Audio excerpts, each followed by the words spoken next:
सुप्रभात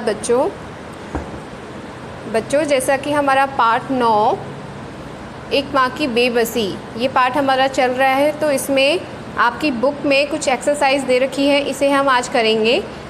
आप page number 71 इसमें खोलेंगे, भाषा के रंग। तो इसमें जो प्रश्न 1 है बच्चों, कवि ने इस बच्चे को टूटे खिलौने की तरह बताया है।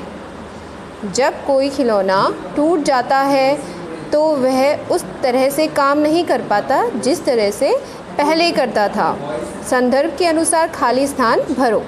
तो यहाँ पर देखो, आपको कुछ कॉलम दे रखे हैं ना। तो फर्स्ट कॉलम में है खिलौना, उसके टूटने का कारण, नतीजा।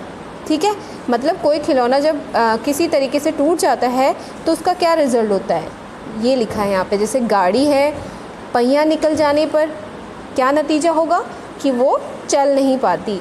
यहाँ पर एक उदाहरण आपको गिवन है, इसकी हेल्प से हम बाकी जो खाली रिक्त स्थान है उसको हम भरेंगे। ठीक है, तो दूसरा है गुड़िया। सीटी निकल जाने पर, अब कोई गुड़िया होती है सीटी वाली, उसकी सीटी ही निकल जाए तो वो क्या करेगी, क्या होगा, वो बज नहीं पाती। ठीक है, तो यहाँ पर आप पेंसिल से इसको फिल करेंगे, बज नहीं पाती।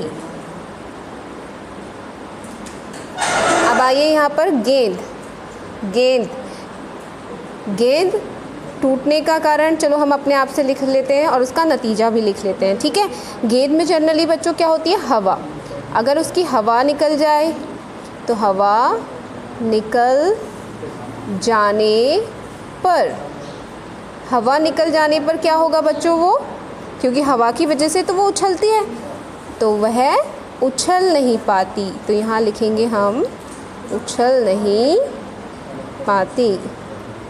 ठीक है, चलिए अब आइए इसमें जोकर चाबी निकल जाने पर, जोकर पे चाबी लगी होती है तो जोकर है तो या तो वो क्लैपिंग करेगा या फ़नी फेस बनाएगा जिससे आपको हंसी आएगी। तो उसकी चाबी निकल जाएगी तो वो क्या करता है, जोकर का मेन काम क्या होता है, जैसे गाड़ी का मेन काम होता है चलना, पहिया निकल गया तो चल नहीं पाएगी। गुड़िया का, सीटी वाली गुड़िया है तो सीटी निकल जाने पे वो बज नहीं पाएगी।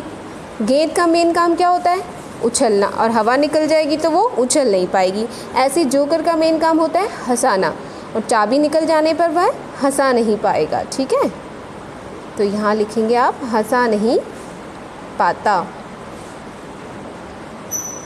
ठीक है, तो ये हो गया हमारा ये वाला कॉलम कंप्लीट। अब आइए दूसरे पर, सेकंड में क्या लिखा है, बेबस।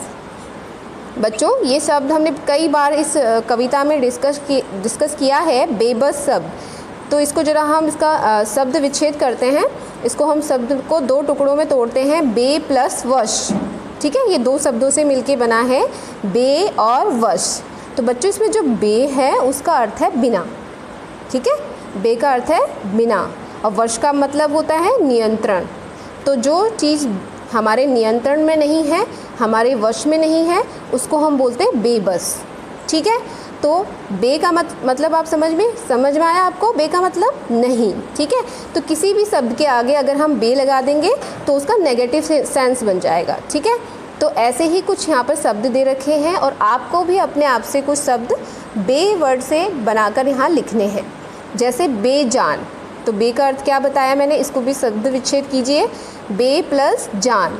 बे का मतलब नहीं, बिना जान का, यानी जिसमें जान नहीं है वह हो गया बेजान। ठीक है, दूसरा है बेचैन, मतलब जिसके पास कोई चैन नहीं है, वो बिना चैन का बेचैन है वो।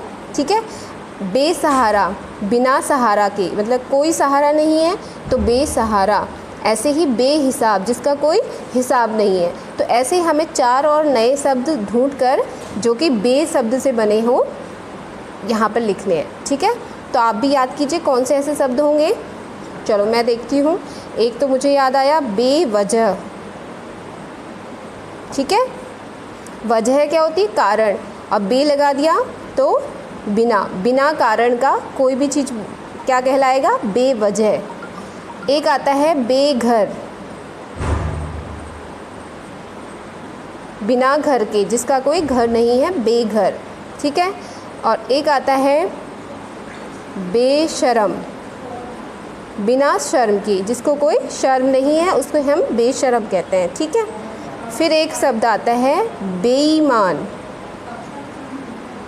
बे प्लस ईमान, जिसका कोई ईमान नहीं है वह कहलाएगा बेईमान। अगर आपको भी ऐसे कोई शब्द याद आता है तो एक शब्द आप यहाँ पर अपने एडिशनल लिख सकते हैं, ठीक है, और इसकी फ़ोटो क्लिक करके मुझे भेजेंगे। इतने पार्ट का फ़ोटो क्लिक करके आप मुझे सेंड करेंगे और एक नया वर्ड जो बे से मिलके बना हो आप यहाँ पर उसको लिखेंगे, ठीक है बच्चों। तो इसे कंप्लीट कीजिए पेंसिल से अपनी बुक में और मुझे यहाँ पर फिल करके सेंड कीजिए। थैंक यू बच्चों।